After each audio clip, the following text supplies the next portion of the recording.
आप सभी को सादर सादर सेवा जोहार। मैं अधर्मी अनार डॉक्टर जे लिंगो और आप देख रहे हैं लिंगो टीवी। आइए प्रिय दर्शकों, आज हम बात करेंगे धनित्तर जड़ी बूटी विद्या में एक ऐसे जड़ी बूटी की, एक ऐसे वनस्पति की जो हमारे जीवन में बहुत सारे उपयोग आते हैं। आज हम इस पेड़ के बारे में, पौधा के बारे में हम बात करेंगे कि यह एक आप मेरे पीछे में यह पौधा देख रहे हैं, छोटा सा पेड़ है, अभी पौधा के रूप में है। यह पेड़ जिसको जाम, ये देखिए आप, जिसको जाम बोलते हैं, इसको जामुन कहते हैं। यह जो हिंदी नेम इसका जामुन है। इसका फल को भी लोग खाते हैं, मार्केट में बिकते भी हैं। अब हम जानेंगे इस जामुन का एक औषधि गुण, जो किस प्रकार से रोग दोष को, समस्या को भगाने में, और कौन से रोग को किस प्रकार से, किस विधि से इसका सेवन करने से कौन से रोग बीमारी दूर होता है, इसके बारे में हम आज इस वीडियो में आप लोगों के साथ डिस्कस करेंगे। ऐसे आप कई वीडियो देखे होंगे कि कई ऐसे हमारी जो जड़ी बूटियां हैं, वनस्पतियां हैं, जिसको एक व्यापार बना लिया गया है, एक धंधा बना लिया गया है।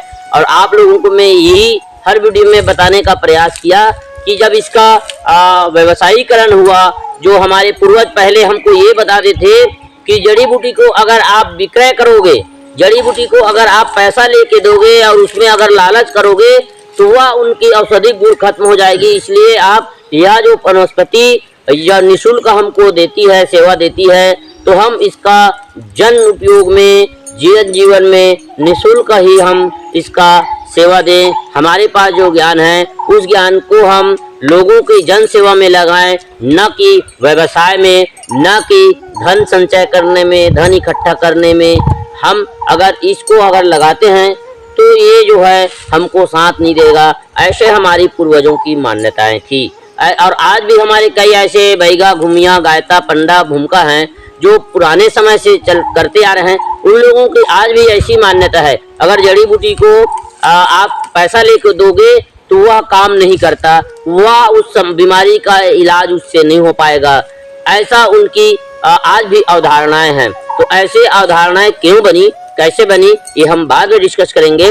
लेकिन आज हम बात करते हैं हमारी इस जामुन पेड़ की विशेषताएं के बारे में, उनकी रोग निदान, रोगनाशक गुण के बारे में। तो सर्वप्रथम आप लोगों से मैं यही अपील करूंगा, इसको आयुर्वेद का नाम दे दिया गया, किंतु मैं हर वीडियो में जड़ी बूटी की वीडियो में बताने का प्रयास किया कि आयुर्वेद की रचना नहीं हुई थी। आयुर्वेद का जो वेद व्यास जी से, वो जो उनकी जो कई ऐसे ऋग्वेद, यजुर्वेद, अथर्ववेद का जो रचना करने वाले ऋषि मुनि नहीं हुए थे, उससे पहले भी हमारे जनजाति समाज इसका उपयोग अपने जीवन में करते आए हैं। गुणियन समाज अपने जीवन में इसका उपयोग करते आए हैं, करते थे। हमको तो संस्कृत भाषा में लिखा, नागरी लिपि में लिखा, उस भाषा को पढ़ने नहीं आता था, तो हम उनसे सीख के हम कहाँ इनके बारे में जानते थे। अगर ये तो हम ये मान सकते हैं क्योंकि जो ऋषि मुनियाँ हैं वो यहाँ की लोगों, घुमंतु ऋषि मुनियाँ जब यहाँ आए, यहाँ के लोगों का जीवन शैली को देखे, और जीवन शैली को देखने के बाद उनको यह लगा कि ये लोग बीमारी का इलाज कैसे करते हैं, इनका भोजन पानी कैसे चलता है, ये खाते पीते कैसे हैं, रहते कैसे हैं, इसके बारे में उन्होंने यहाँ की मूल निवासी हमारे गुणियन लोगों का अध्ययन किए और उन्होंने उसको लिपिबद्ध किया, और लिपिबद्ध किया और अपने भाषा में किया। अगर वो हमारी भाषा में करते, अगर हम उसको देख के, हमारे पूर्वज अगर आयुर्वेद को देख के हम अगर वनस्पति वो पेड़ पौधों की, उनकी वनस्पति गुण, औषधि गुण को हम जानते, तो हमारे पूर्वज तो कोई उनकी नागरी लिपि को हमको पढ़ना भी नहीं आते थे हमारे पूर्वज को, ना ही हम संस्कृत भाषा को बोलना जानते, ना पढ़ना जानते, तो हम कैसे उसको पढ़ के हम इसके औषधि गुण के बारे में जानते। तो इससे ये सिद्ध होता है कि हमारे से ही सीख करके उनके आर्यों के ऋषि मुनियों ने इसको आयुर्वेद नाम का ग्रंथ में उसको लिखे, और लिख के उन्होंने अपना, हमारे ज्ञान को अपना बता करके श्रेय लेना शुरू किया। तो आज हम जानेंगे इस जामुन पेड़ के विशेषता के बारे में, उनकी रोगनाशक गुण के बारे में। तो सर्वप्रथम यह जो जामुन पेड़ है, इसका उपयोग हम हमारी नेंगजोंग में भी होता है। नेंगजोंग जैसे कोई भी छत्तीसगढ़ में कहावत है, और इस छत्तीसगढ़ की एक मूल एक गीत भी है, जाम झिरिया ठंडा पानी पिया दे वो जाम झिरिया। ये गाना जो छत्तीसगढ़ का बहुत फेमस गाना था पुराना समय में, जाम झिरिया ठंडा पानी पिया देवो जाम झिरिया। जाम झिरिया यानी जाम की जो पेड़ है उसकी जड़ के नीचे से अगर पानी निकला है, झिरिया है, तो वो जो हमेशा ठंडा रहता है। और उसी समय से कुआं बावली जब खुदाता था तो वहाँ भी जामुन का ही लकड़ी को पाट नीचे में पानी भरा रहे वहाँ लगाते थे। उनसे वो जो पानी है शुद्ध रहता था, ठंडा रहता था और उसमें किसी भी प्रकार से कोई भी प्रकार से जीवाणु कीटाणु वहाँ उपजते नहीं थे। और ये हमारी लोगों की मान्यताएं थी, आज भी हमारे लोग करते हैं और निरोग रहते हैं। दूसरी मान्यता है कि जब कोई भी हमारे मूल निवासी समाज, गुंजियन समाज के लोग अपने घर में विवाह करते हैं तो जाम की जो डाल को ले जा करके मड़वा में छाते हैं। मड़वा में इसलिए छाते हैं क्योंकि जाम का पेड़ एक शीतलता प्रदान करने वाली पौधा है। इनकी पत्तियां शीतलता प्रदान करती है, ठंडकता प्रदान करती है और इसलिए इसका उपयोग वहाँ पे करते हैं। उसके पीछे और बहुत बड़ी हमारी दर्शन है, उसके बारे में हम और कोई नेक्स्ट वीडियो में, अगले वीडियो में बात करेंगे। फिलहाल हम इसकी रोगनाशक गुण के बारे में बात करेंगे। तो सर्वप्रथम ये देखिए जामुन का ये कावले कावले पत्तियां, ये कावले कावले पत्तियां।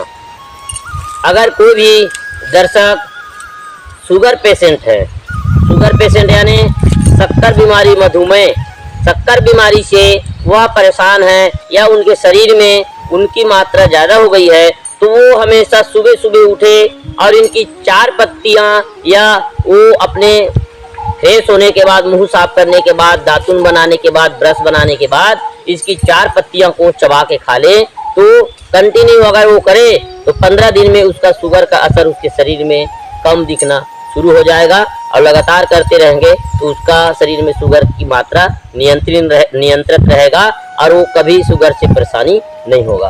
दूसरा, इसका छाल का उपयोग हम जब कोई आदमी ज़्यादा गर्मी है, कोई आदमी को ज़्यादा गर्मी चढ़ गया, धूप चढ़ गया बोलते हैं, उनकी तापमान शरीर में ज़्यादा बढ़ गया है, तो इसकी छाली को आप पीस लीजिए और पीसने के बाद उसको पानी में उबाल करके उसके उबाला हुआ पानी को आप उसको 1 गिलास सुबह खाली पेट में पिलाइए। उसके शरीर में कभी किसी प्रकार की तापमान की बीपी हाई होने की समस्या नहीं होगी।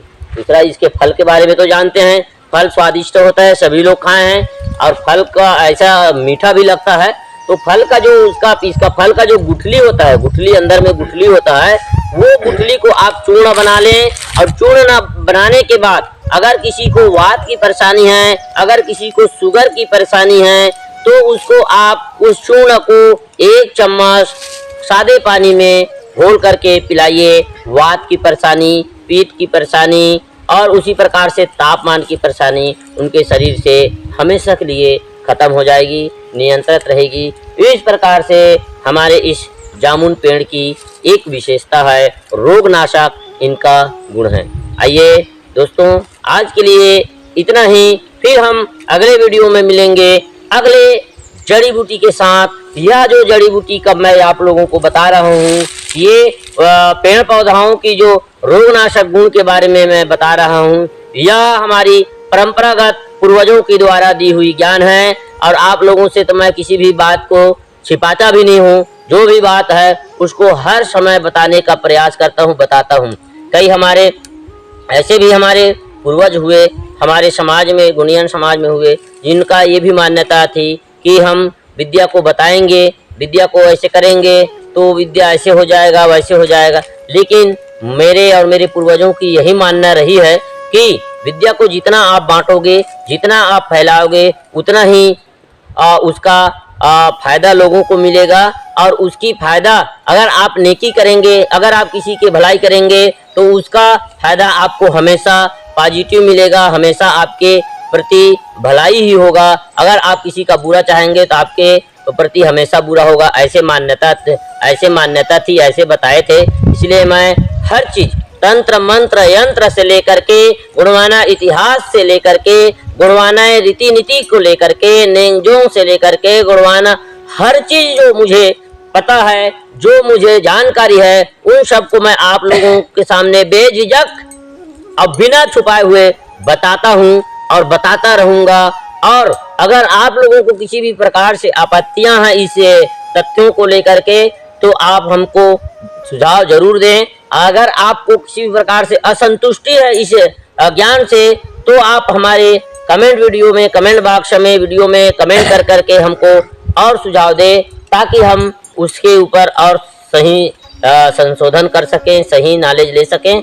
फिलहाल जितने हमको पता है उतना बता रहे हैं। अगर आपको जानकारी है इस वनस्पति के बारे में या फिर मेरे तथ्यों के बारे में, अगर आप और उसको अच्छे से आप बता सकते हैं, अगर अच्छे से और आपको पता है, तो आप भी शेयर कीजिए, ज्ञान बांटिए। दुनिया में आप हमेशा अमर हो जाएंगे। हमारे कई ऐसे गुरुवाना के महान चिंतक हुए जिन्होंने अपने सर्वा जीवन लगा दिए इस समाज के लिए। हमेशा निष्कपट निश्चल पूर्वक अपने ज्ञानों को, अपने तथ्यों को रखते रहें, और समाज आज के समय में उसको देव तुल्य या पूजनीय मानते हैं। तो आप सभी को यही सादर सेवा जोहार करता हूँ। फिर चलिए हमारे दर्शकों, हम नेक्स्ट वीडियो में मिलेंगे नेक्स्ट जानकारी के साथ। और जो भाई हमारे YouTube चैनल को सब्सक्राइब नहीं किए हैं, सब्सक्राइब करें, लाइक करें, कमेंट करें, शेयर करें, ताकि यह ज्ञान ज़्यादा से ज़्यादा लोगों तक पहुंच सके, जा सके, और इसका फायदा अधिक से अधिक लोग ले सके। और लास्ट में मैं इतना कहना चाहूँगा कि आप सभी से यही अपील है कि आप और आपके परिवार स्वस्थ रहिए, तंदुरुस्त रहिए, निरोग रहिए। जय गुरुवाना, जय लंकेश, जय रावण। चलो भैया।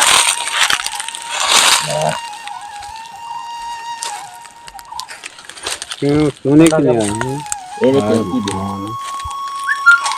यार सो रहा है, हम अभी वीडियो आगे करते